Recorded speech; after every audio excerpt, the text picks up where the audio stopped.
زرد پتوں کا بن ڈرامہ دن بدن انٹرسٹنگ ہوتا جا رہا ہے۔ میرے نزدیک اس کی سٹوری زیادہ بہترین ہے باقی ڈراموں کی نسبت، کیونکہ بہت ہی حقیقت سے قریب ہے۔ سجل علی کی ایکٹنگ نے تو ویسے ہی دل جیت لیے۔ ڈاکٹر نوفل کے سامنے اس کے بولنے پر وہ خود بھی شرمندہ ہو جاتی ہے، لیکن ڈاکٹر نوفل بھی اتنی آسانی سے اسے معاف نہیں کرنے والا۔ ایسے میں آپ دیکھیں گے کہ رانی والے معاملے میں وہ اس کی ماں سے بات کرنے آتا ہے۔ بچی کی جان چلے گئی۔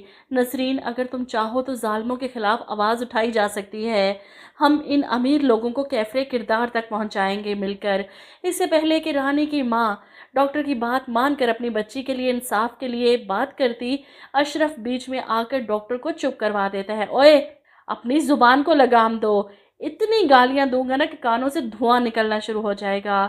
یہ ساری خبر وہ شہر جاتا ہے مالکوں کو دینے کہ ڈاکٹر میری بیوی کو اکسا رہا ہے، رانی کی موت کا الزام آپ لوگوں کے سر پر ڈالنے کے لیے، ان لوگوں کو ڈرا کر ان سے اور پیسے نکلوانا چاہتا ہے۔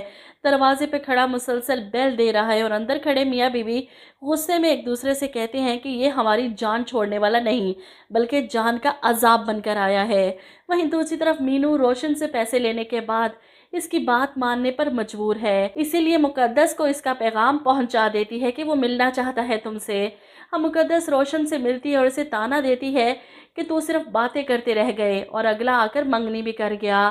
ادھر آپ دیکھیں گے کہ مینو کسی حال میں بھی ڈاکٹر نوفل سے معافی مانگنا چاہتی ہے، اسے بتانا چاہتی ہے کہ گاؤں میں کچھ تو چل رہا ہے آپ کے خلاف، کوئی سازش ہو رہی ہے، لیکن وہ یہ نہیں جانتی کہ یہ سازش اس کے خود کے خلاف چل رہی تھی۔ چودھری اور اس کے پٹھو مینو کو ڈاکٹر کے ساتھ بدنام کرنے کی سازش کر رہے تھے۔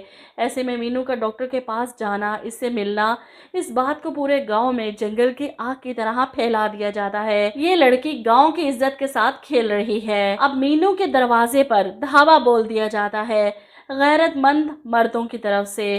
کہاں ہے مینو؟ نکل باہر۔ اس کے بھائی رستے میں کھڑے، کیا ہوا؟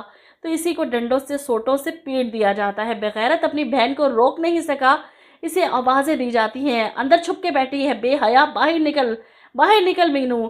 سارے گاؤں والے ڈنڈے سوٹے لے کر آئے تھے کہ مینو کو جان سے ہی مار دیں گے، لیکن اس کا بھائی ہتھے چڑھ جاتا ہے، وہ اسے مار پیٹ کر جاتے ہیں۔ اب چودھری تو مزے سے بیٹھ کر یہ سارے تماشے دیکھ رہا ہے۔ مینو کے بھائی اب غیرت میں آ کر اپنی بہن کو کچھ کھلا دیں گے، جس کے بعد کھڑے کھڑے مینو بے ہوش ہو کر گرتی ہے۔ روشن فوراً ڈاکٹر نوفل کو بلانے چلا جاتا ہے کہ مینو بوا کو پتہ نہیں کیا ہو گیا، جلدی پہنچو۔